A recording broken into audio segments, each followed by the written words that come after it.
কথা বললেন না ইয়ার সময়, হ্যাঁ কথা চলে আসবে।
Good afternoon. May I ask everybody to get seated and the cameras to go on their tripods, please, so that we can start with this press conference.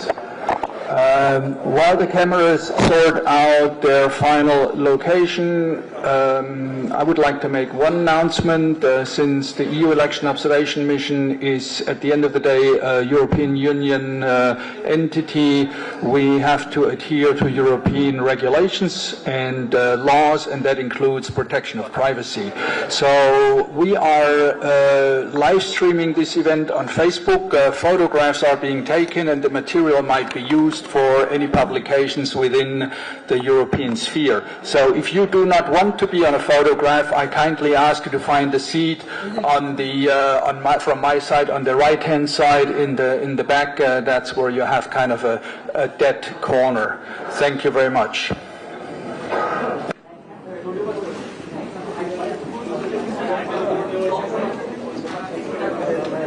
And can I also ask the photographers in the front to find their spot?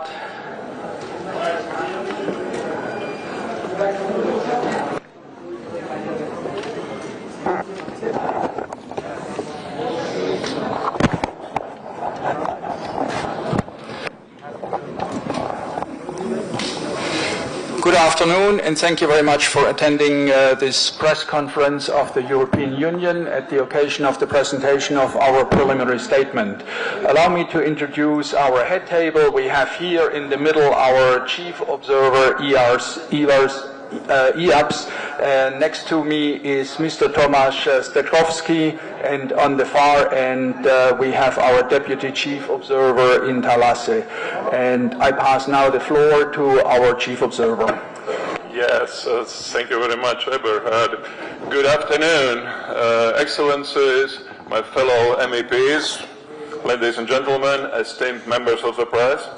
I would like to begin by expressing my sincere gratitude to Bangladesh Election Commission and the Ministry of Foreign Affairs for inviting the European Union to observe this historic election. By accepting this invitation, the European Union has underscored its unwavering commitment to Bangladeshi democracy. We Europeans see Bangladesh as an important and reliable partner that shares the same values of equality and justice. I also wish to extend my thanks to the state institutions, the judiciary, civil society, security services, the media, political parties, and the people of Bangladesh for their openness and cooperation throughout our presence here in the country. It has been an honor for the European Union Election Observation Mission to be part of this pivotal moment of Bangladesh's history. Before I start with our assessment, I would like to stress some key points. First of all, these were the first credible elections since 2008, a testament to citizens' commitment to restoring democratic governance and the rule of law.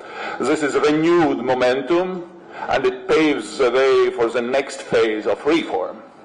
Secondly, these elections were genuinely competitive and pluralistic, and the young people who led the 2024 uprising had their first opportunity to reshape the country's democratic trajectory.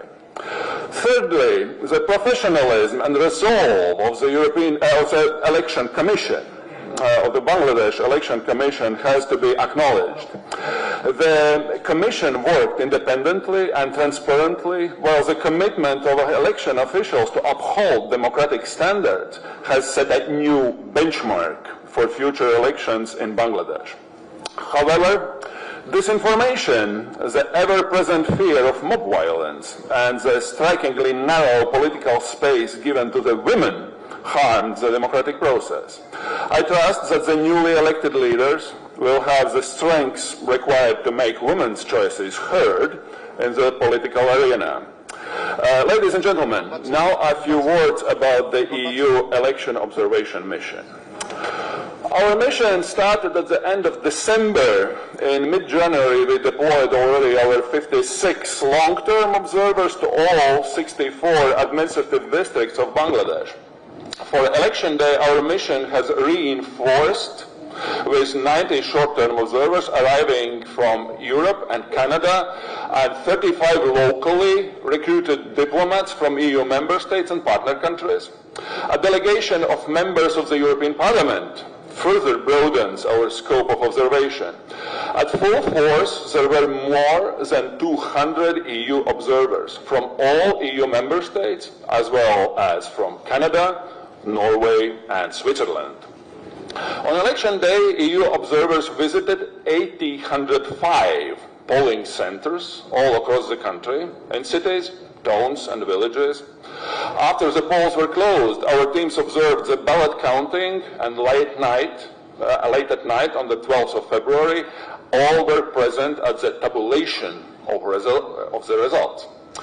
As you can see, this was a large-scale operation that has produced an independent, fact-based assessment on the extent to which these historic elections were conducted in line with international standards and national law. And now, ladies and gentlemen, let me present you our preliminary findings. I will start with reading out the first summary paragraph of our report. First, the 2026 parliamentary elections were credible and competently managed, marking a pivotal step towards restoring democratic governance and rule of law. For the first time since 2008, elections were genuinely competitive, conducted under a renewed legal framework that largely accords with international standards and with fundamental freedoms broadly respected. Sporadic, localized political violence, however, often triggered by manipulated online narratives, harmed the democratic process, while the strikingly limited political space allowed to women undermines it. The Bangladesh Election Commission worked independently and transparently, maintaining the confidence of stakeholders and upholding the integrity of the polls. Now let me move on to the more detailed assessment. Let us start with the assessment of the laws governing the elections. The mission has concluded that the electoral legal framework is conducive to the conduct of democratic elections, and that the 2025 amendments strengthening inclusion and credibility. However, further reform is needed to enhance legal certainty and to close loopholes that diminish institutional accountability and transparency. We saw the recently appointed Election Commission adopting a proactive approach to rebuilding public trust in the elections. And we note the support that was afforded to the Commission by the interim government and other stakeholders. The Commission worked transparently, responded promptly to media queries, shared information of public interest, and maintained dialogue with political parties. However, there were also some setbacks. For example, the stringent campaign rules were not consistently enforced, which at times was feeding perceptions of bias and contributed to grievances voiced by many political parties, including also two major coalitions. The Commission delivered election day preparation professionally and on time, lending credibility to the polls. 770,000 voters living abroad were enfranchised to a postal ballot. the training of more than 850,000 polling staff was well delivered and the distribution of materials went smoothly. On election day, we saw dedicated poll workers who managed the voting efficiently. We also witnessed a constant presence of party agents from both major coalitions, which enhanced integrity. Regrettably, most voting places were not accessible to voters with reduced mobility, limiting their right to independent participation. Vote count and tabulation of results was competently handled, yet some integrity safeguards were not uniformly implemented. Whilst efficient, the requisite checks were not always performed during ballot count, and in 3 cases observed by the Electoral Observation Mission, tabulation lacked transparency. On the positive, party agents could follow the process, and regular updates on constituency results were released by returning officers, which helped to build public confidence in the accuracy of these results. It is important to stress that the foundation for these genuinely competitive elections were laid already during the candidate registration process. The Election Commission efficiently handled more than 600 appeals and reinstated 2/3 of appellants, upholding the right to stand, which is a fundamental right in a truly democratic election. More than 2,000 candidates were on the ballot, which meant voters were offered a broad range of political alternatives. Our observers were present in more than 200 campaign events. We talked with lead candidates and parties in the capital and in the districts, followed up on reports about irregularities, and analyzed digital campaigns. Based on this wealth of knowledge, we can conclude that the campaign was dynamic and candidates enjoyed freedom of assembly and of expression. We also note that by the end of the campaign, the rhetoric heightened and focus shifted from policies to personal insults and mutual allegation of misconduct made during the rallies and amplified on social media. Intra-party conflicts and local patronage networks also affected the playing field in some constituencies. And here I would like to draw your attention to a notable setback of this historic election. Women stood at the forefront of the July mass uprising. They were fearless, calling for good governance and eradication of corruption. No, just 21 months later, women candidates were almost invisible in these elections. This is regrettable. Only 4% of the contestants were women, which evidences a clear lack of political will to advance women in national politics, even as there is a commitment to do so in the July Charter. Other deterrents to women participation included patriarchy, discrimination, digital harassment, and character assassination. We spoke to many representing indigenous communities and religious minorities. Here in Dhaka, in Jingdong Hill Track, in Sylhet, and in many other places, sadly they felt estranged from these elections as their hopes for change remain unfulfilled. They were disappointed at the absence of special measures to ensure their political representation and about the increasing religious overtones within public discourse, including online. Sporadic political violence peaked during the first week of February, but the impact of these incidents remained localized and did not indicate any systematic pattern.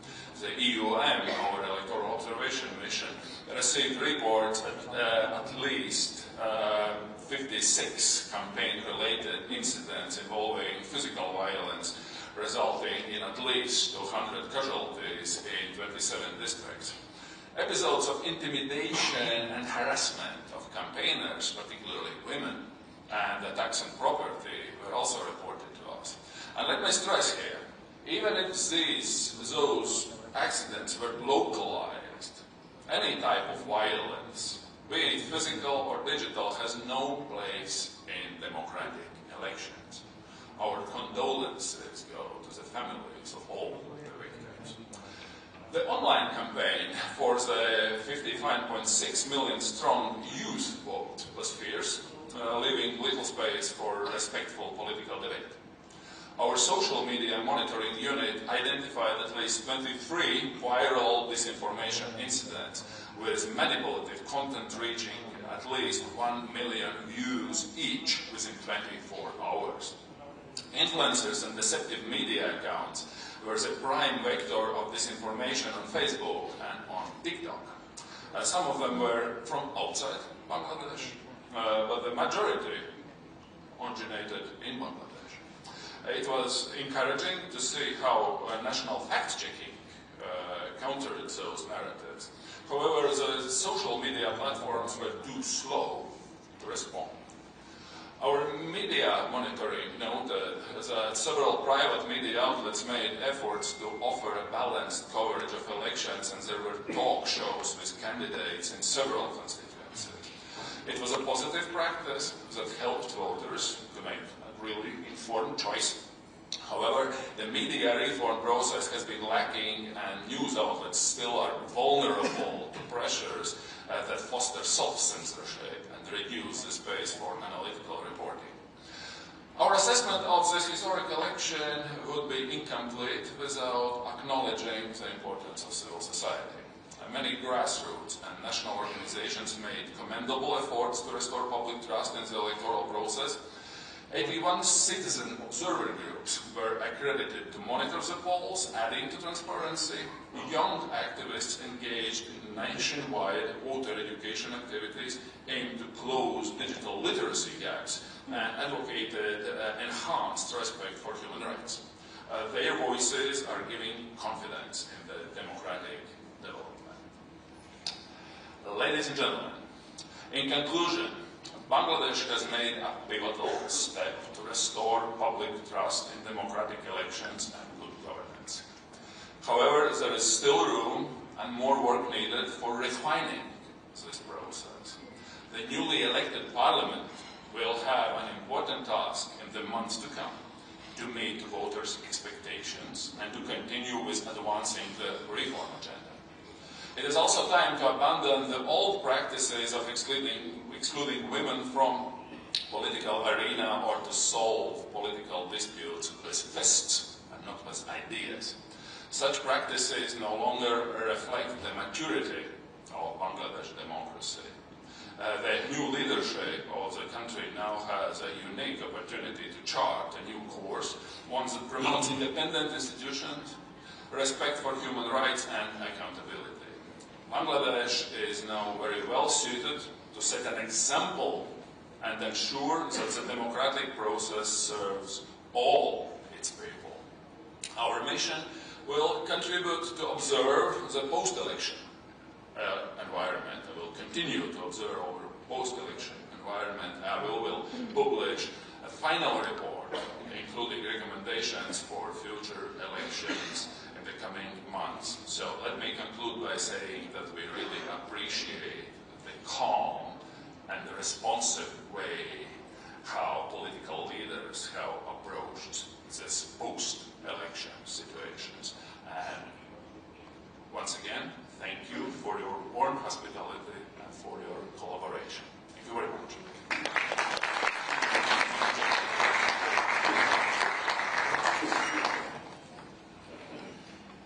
Dear ladies and gentlemen, dear all friends of democracy, it's my pleasure to address you today on behalf of our 7 members parliamentary delegation. My colleagues and I represent a large political spectrum and come from 6 different member states of European Union.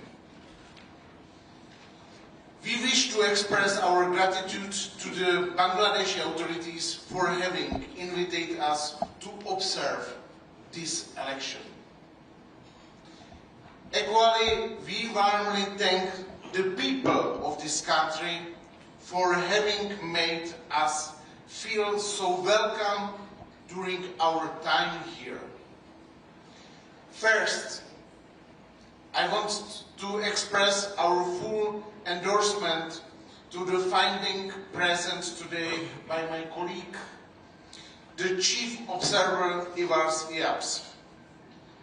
I sincerely thank him for his excellent work and outstanding cooperation with him and his great team.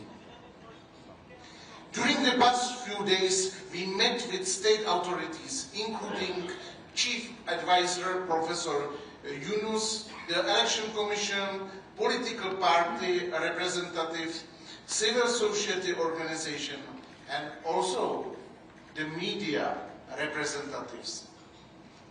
The Chief Observer has already given a detailed overview of the mission's preliminary finding and therefore want to focus on these issues that we as elected politicians consider crucial. Please allow me first to make a general assessment before focusing on the specific elements of this election process. Specifics are important, but equally important is the big picture.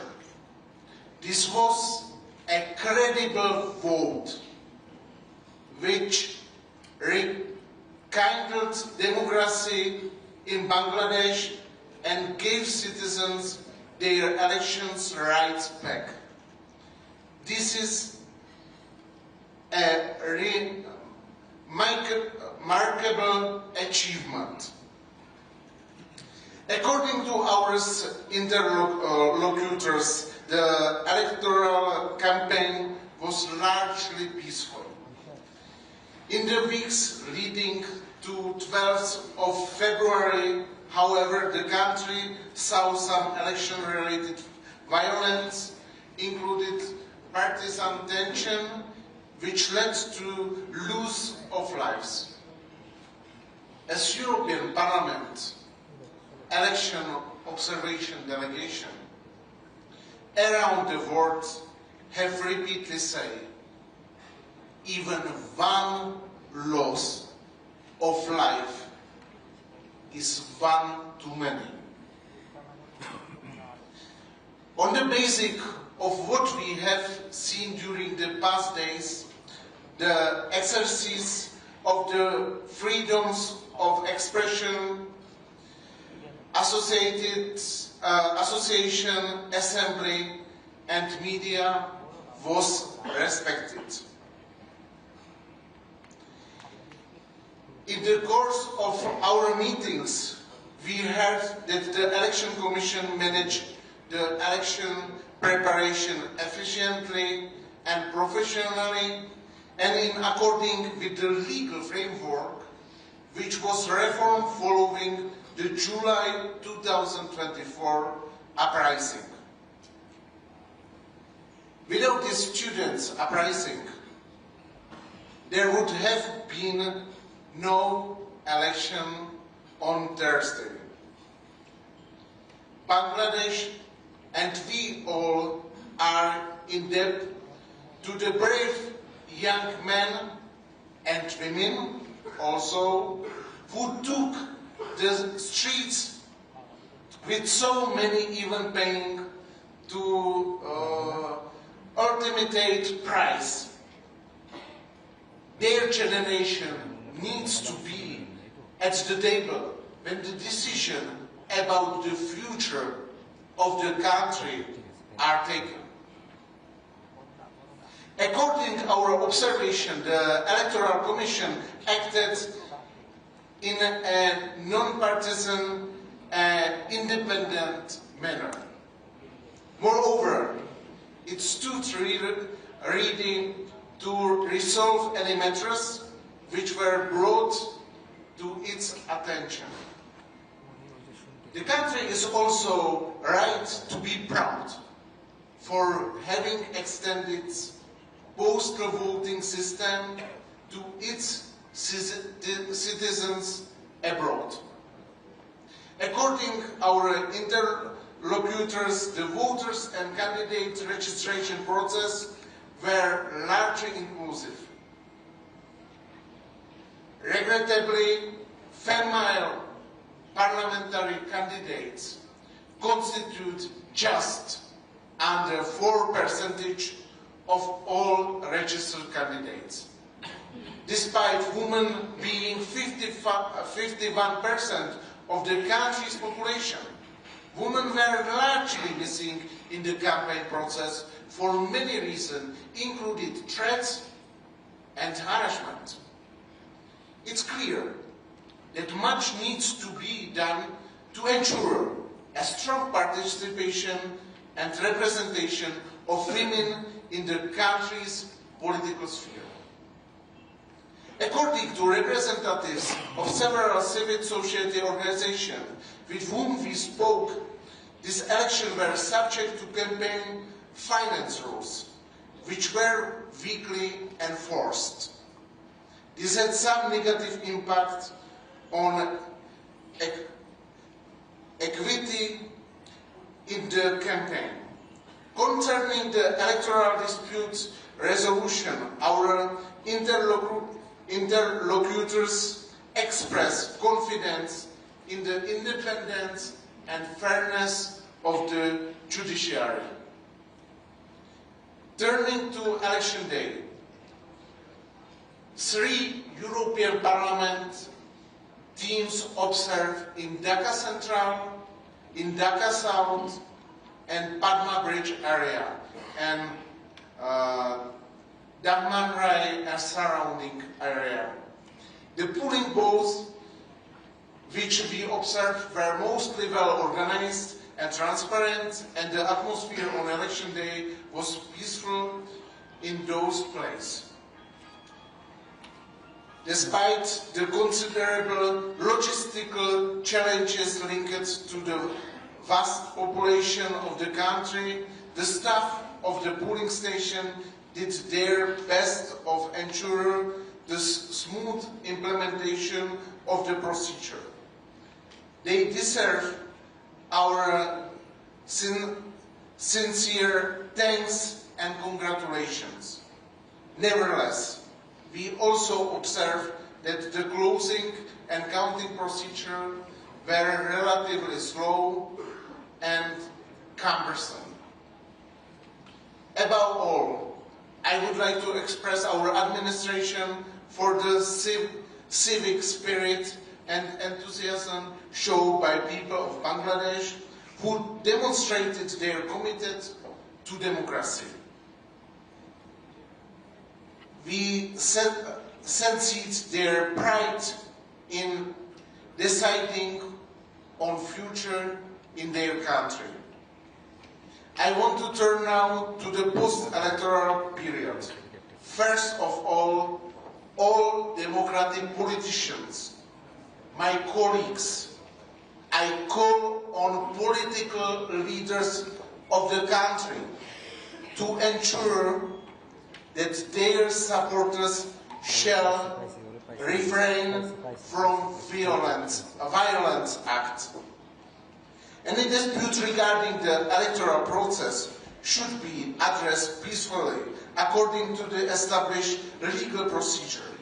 It is also crucial that the judiciary shall perform its constitutional duty in an independent and impartial manner. Before concluding, please allow me to make one final remark. During our time here, we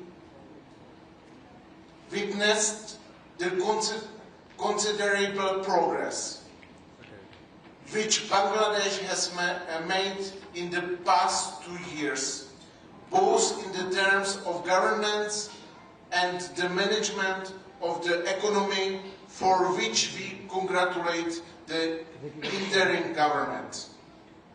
These are achievements which are applauded. Following Thursday elections and the yes vote for to the referendum, the country is now entering new crucial phase.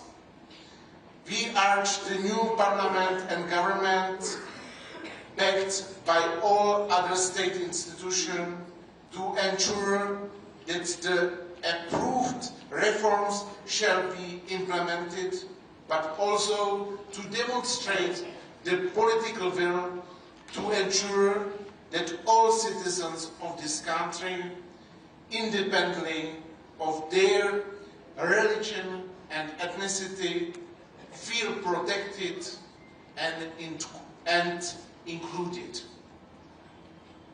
As European parliamentarians, we stand ready to assist them in this process for the benefit of this great country and its great people. Thank you very much for the attention. We open now the floor for questions. We take 3 questions at a time. Please introduce yourself by name and also tell us for which media outlet you work. We start with the gentleman in blue back there. Thank you. My name is Tomáš Zdechovský. I work for Channel 24. I'm here.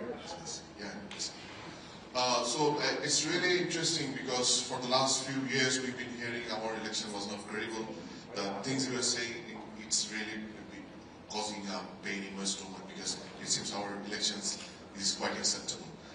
Anyways, jokes apart. So what I really want to know, what are the biggest, as it's more participatory compared to the last few elections.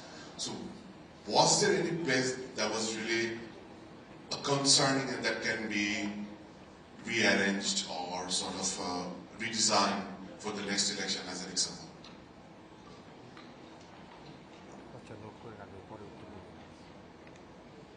Now we have the second question here. Hello, I am Amina Hira. I work for Daily Kalbala. So my question is that in this election, we know that Army League is not in here. So how do you think that it's an impact of this election? Army League is not here. So we saw that referendum, more than 30% of referendum ballot were cast as no. So how do you think that its impact for particularly Army League or any other reason? And we know that you deployed 64 districts to your observer for observing. So what is their observation? Very good. And now we have the third question on that corner, please. Hi, I'm Tanvir Chaudhary with Al Jazeera English TV. I have 2 interlaced questions. One of the key observations you all made about women's participation, 4% during the election, although the country's been ruled by 35 years by women. What exactly specifically would you say the reason for limited participation?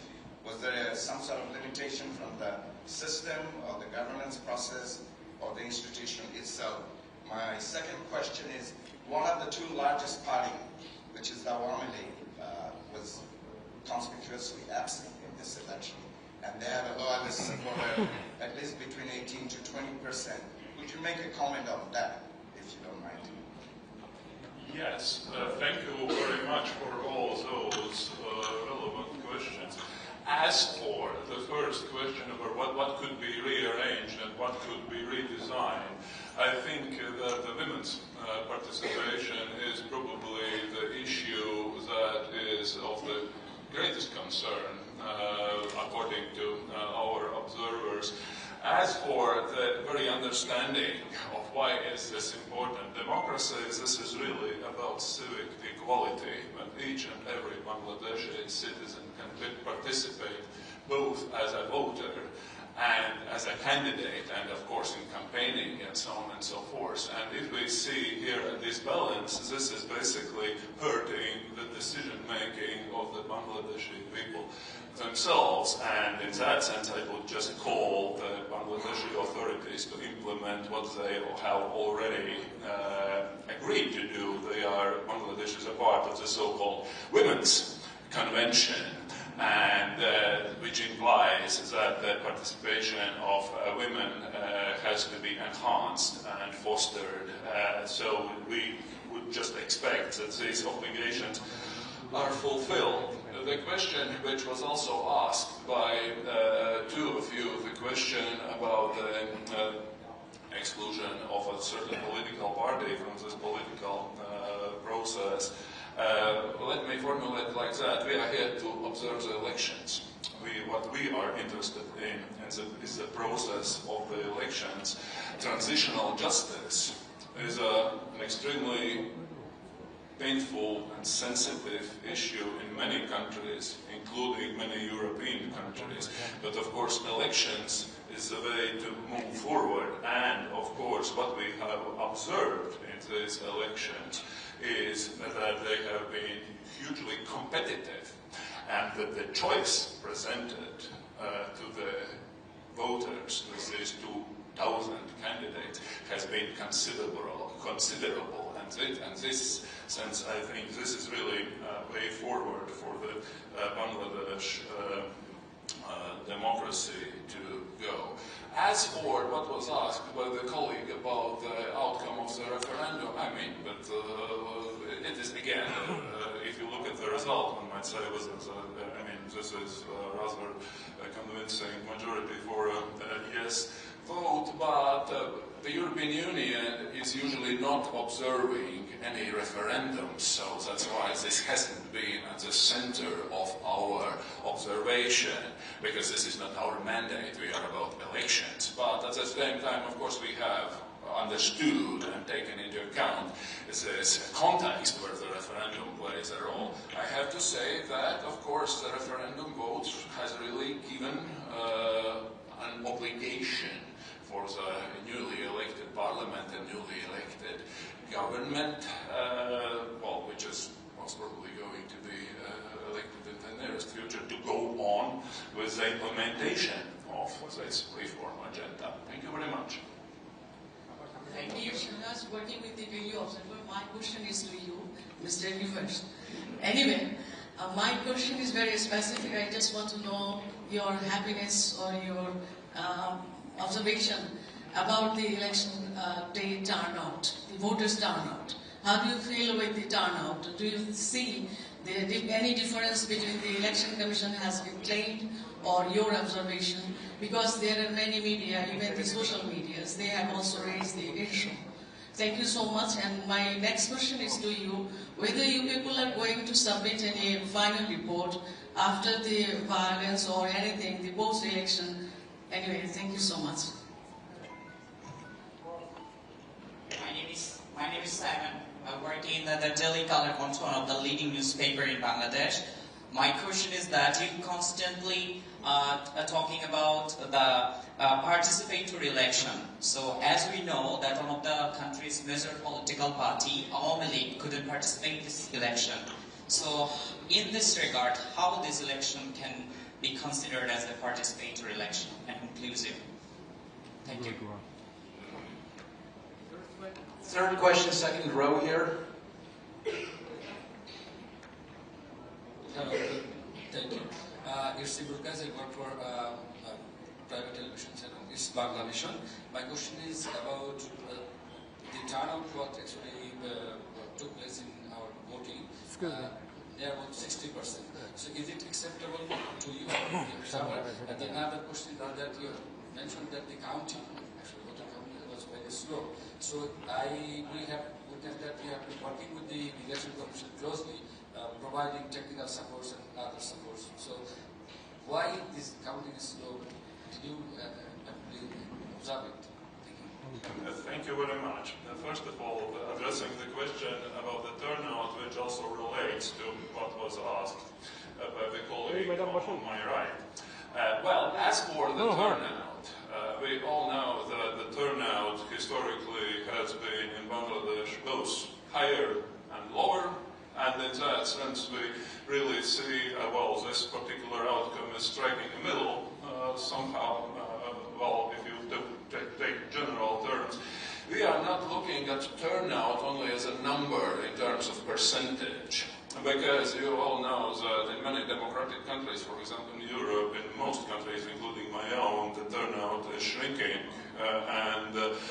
Well, in some countries it's bigger, in some countries it's lower. This is a great concern for all democracies, I have to say. But what is important, this is not just about numbers. Turnout is very much also participation, and this is the answer to your question, is whether all relevant groups in society are taking part in the election, and no one is excluded from participation, and that's why, as I just said, well, the participation in this sense really includes all political groups and all the social groups that have their interest to express in those elections. And in that sense, I would say that the turnout is not the only thing to take into account when speaking about participatory elections. What was this, sir?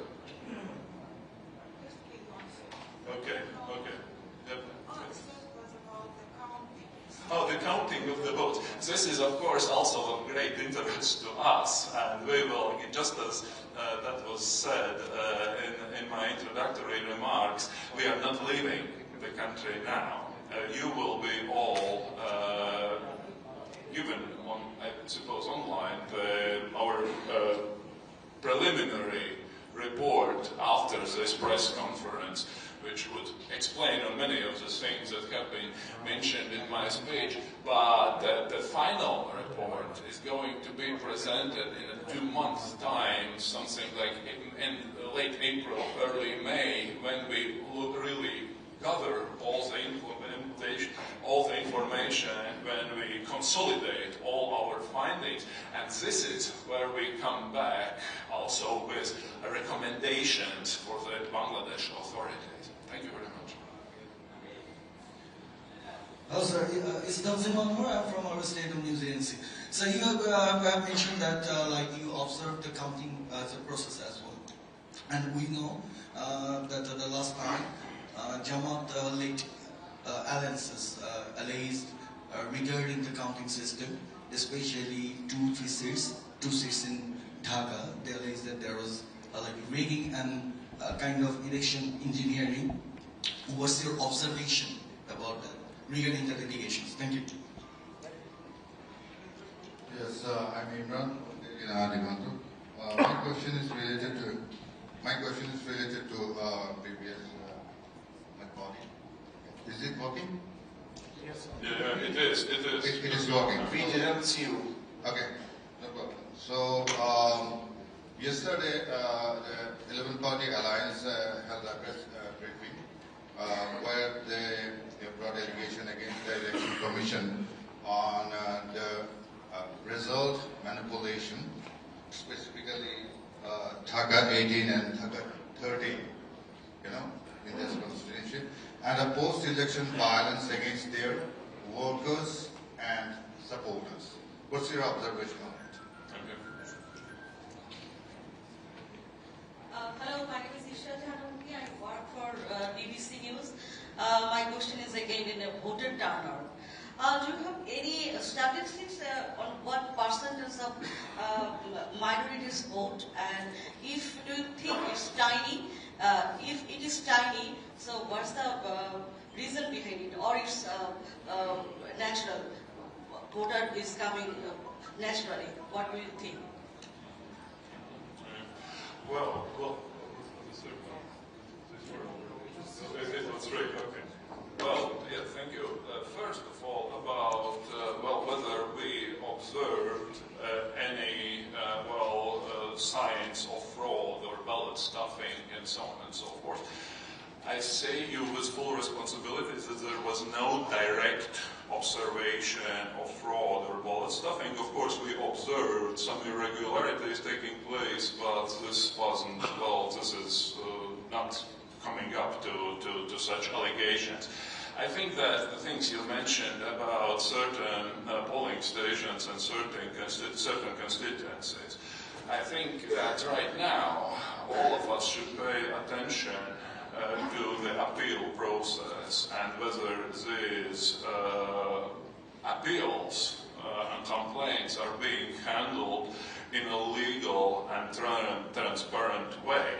And this is what, if you have any issues with regards of a particular constituency, then these should be really solved according to the procedure which is there. And of course, well, we still expect that the Bangladesh authorities will solve those issues as transparently and as fast as possible. Thank you very much. And the second issue about the minorities turnout, well, I mean, you might ask some questions regarding that to particular constituencies, and this is where you can also maybe draw some conclusions. Well, in our final report, we will report on that we were distributed, just as it was said, all across the country, and we were talking also to indigenous communities, to other religious and ethnic communities, and they of course sometimes expressed their, let's say, concerns regarding this procedure, but this is going to be mentioned in our final report. Thank you. We do the next question over there, then it's you, and then the gentleman in black at the loudspeaker.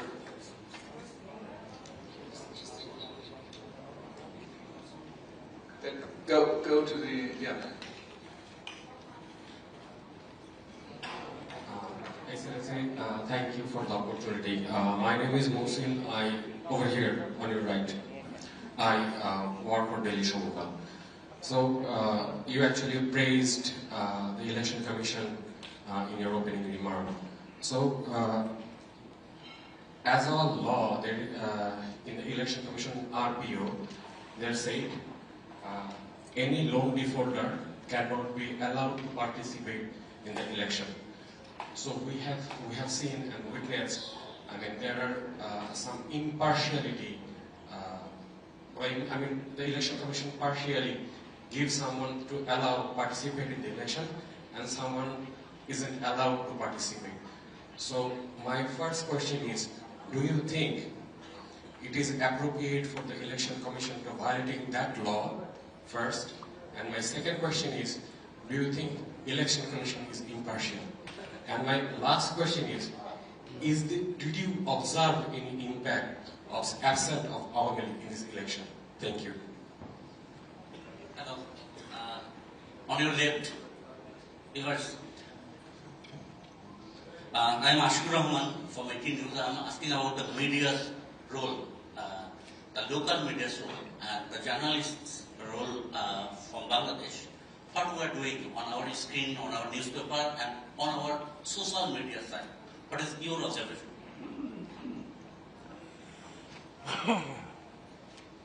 Hello, I'm Rahid Ijabs. I represent Prothomalo. In your opening statement, Mr. Ivars, you mentioned that these elections set a new benchmark for the upcoming election in the future.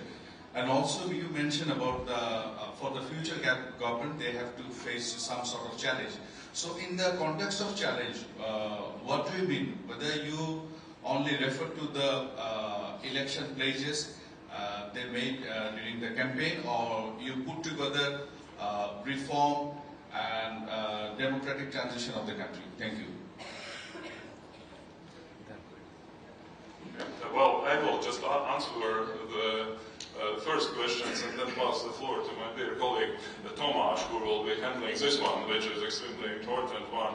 I think that as for the Central Electoral Commission, well, we all know that the task standing before this commission has been an immense, and this commission has been revamped and restructured in a new way, and of course the key of working so that every electoral commission is of course the transparency of how does it work, and well, whether all the procedures are clear, whether you can have also in some cases well, if you want a public statement or a public evaluation of, for example, how the registration of candidates was handled. We saw that this was really a very open and transparent process, and in that sense I have to say that our overall impression about Central Electoral Commission was positive. Of course, taking into account all the circumstances that many things have to be made anew after a prolonged period of rigged elections and no elections. As for the role of media, this is always a great concern. Of course, when I arrived here in early January, the main issue was, of course, the burning down of 2 publishing houses, which of course is also directly affecting the freedom of media and freedom of expression. I have to say that, generally speaking, the Bangladeshi media landscape is very diverse. And this, to my mind, is really an important and crucial point for any democracy, that you can get diverse information from different political perspectives and that are not dominated by anyone. And this is an impression we've got. Of course, another issue which is of great concern is, of course, the role of the social media. And we all know that this trend is raising everywhere, that social media are being misused in order to manipulate voters, in order to reproduce and distribute different kinds of fake news, AI-generated images, and so on and so forth. I think this is really the point where we really need some kind of a global solution, because this problem is very familiar to each and every democracy in the world. But as for the general approach to the media landscape, again, safety and security has been an issue. We have experienced it quite recently of journalists and of the media. And then another issue is, of course, the pluralism of the media landscape. Thank you. And now over to Tomáš, please. About future government, I think it's a really crucial issue. It's not only about the election. After the election and all the emotion and everything what the politicians are facing in these times, will be time for government. And government needs to have it any bridge with opposition. Opposition, civil society and media has absolutely crucial role to control government. It's not the blank list that you will give to new government to do everything what they want. Now, you as journalists, you as civil society of Bangladesh, and you as journalists must really control everything what they are doing. And sometimes it's need much more investigation, sometimes it's need much more transparency, because transparency is sometimes a problem in Bangladesh, and sometimes it needs much more open discussion. And I have to say, future of Bangladesh will be excellent if young people, women, NGOs, civil society will be on the board and discuss the future of your country. If your country will be fully transparent, will be open-minded, and will be supporting the reforms and democratic process, your future can be the tiger of this region. This is my political meaning. We have one last round of questions. Gentleman here. Thank you very much for the opportunity. This is me, Ahmed Reza, and I work for a television named Jumna, based in Bangladesh. And as you discussed about a lot of things about election issues, but my question is related with the post-election period. So it's about one of the debate and about the concern issues. So debate is ongoing here, about the total voter turnout and the final result of the referendum. So do you have any particular comment regarding these issues, that total voter turnout and the referendum results? There is a debate is ongoing here. And my second question is about the concern, as we are used to seeing the post-election conflict, and there minority communities are often the most affected. So still are you monitoring the situation regarding the post-election period? Thank you so much. Do we see, yeah, the lady in the back, and then the gentleman in the green shirt, please. Hello, this is Afrin Jahan, and I am working from Bangladesh Television on State Television here. My question is, how effectively did the Election Commission duties perform its duties throughout the process? Asking about Election Commission. Excuse me.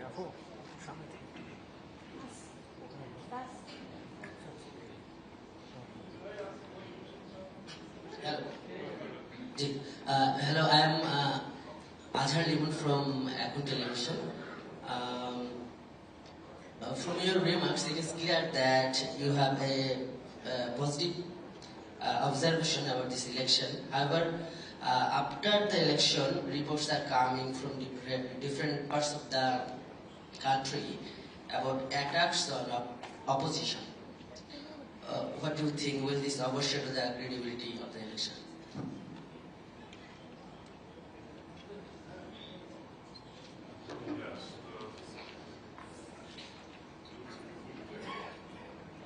Well, we are trying just to divide up the responses. So about the post-election period and the turnout, I think that I commented on the turnout already before enough, but as for the post-election period, I would really want to acknowledge the readiness of the main political players in this country to have a peaceful and orderly period after the elections without any expressions of violence or any other incidents. In that sense, this is really a thing to be acknowledged and to be mentioned also in our report, because of course if you have the responsibility for the country as a political party, you have to act responsibly, and this is what the main political players are doing right now, and this has to be acknowledged. And as for the minority participation, this has been an issue, and we all know that historically this has been an issue, and that's why we have to also understand that in some occasions this, past experiences may act intimidating to the participation in those elections. And I have no direct data whether this has been so, but at least when we went to the countryside and to other cities and spoke to the representatives of the minority groups, there were certain expressions of fear. What can I say? It's going to take time to heal those past problems that have been there. But what is important is that the state authorities are encouraging, that they are promoting the minority participation and not excluding them from this process. This is what democracy is. But I would like to really also my colleague Tomáš to get involved. Thank you. Thank you, Ivars. About irregularities, it's every time happen. You cannot prevent it at all. Also, it's need to go through the Bangladesh judicial system and really have it here some independent result of the judicial system. This is not our main goal. We can give only advices how to prevent. We have it here in Bangladesh, very senior team of advisors and analysts who are really looking for the data and who are analyzing data from all the countries. Also, this is why this mission is too long, too big, and this is not only about physical observation, but it is much more about analyzing all electoral process. It's most important issue, and this is why we stay here 1 month plus. Yes, thank you very much. Before we end our press conference, let me just announce three things. The first is that we are not leaving the country. Our analysts will stay here until early March, also to observe the post-election period, especially how the complaints and appeals are being handled. The second thing is that the observation presentations are not over yet. In half an hour, I am privileged to also invite you all to the next room where the observation mission of Commonwealth is going to present its results, and we have been really fruitfully cooperating with the Commonwealth and other electoral observation missions here on the ground. As for another electoral observation mission, this is the UNFREL mission, the Asian network of electoral observations. They are having their presentation tomorrow at 10 a.m. So this is where also I am privileged to invite you all because, on some occasions we are trying to provide multiple perspectives and a full picture on, and at the same time, of course, we have been also cooperating, and I thank you, Mr. President, for the cooperation. And the third thing I want to mention is, of course, happy St. Valentine's Day. Thank you very much. Before everybody leaves, we have the preliminary statement outside together with the press release. You will receive also the Bangla version of the press release later today as a soft copy in your email. Thank you very much.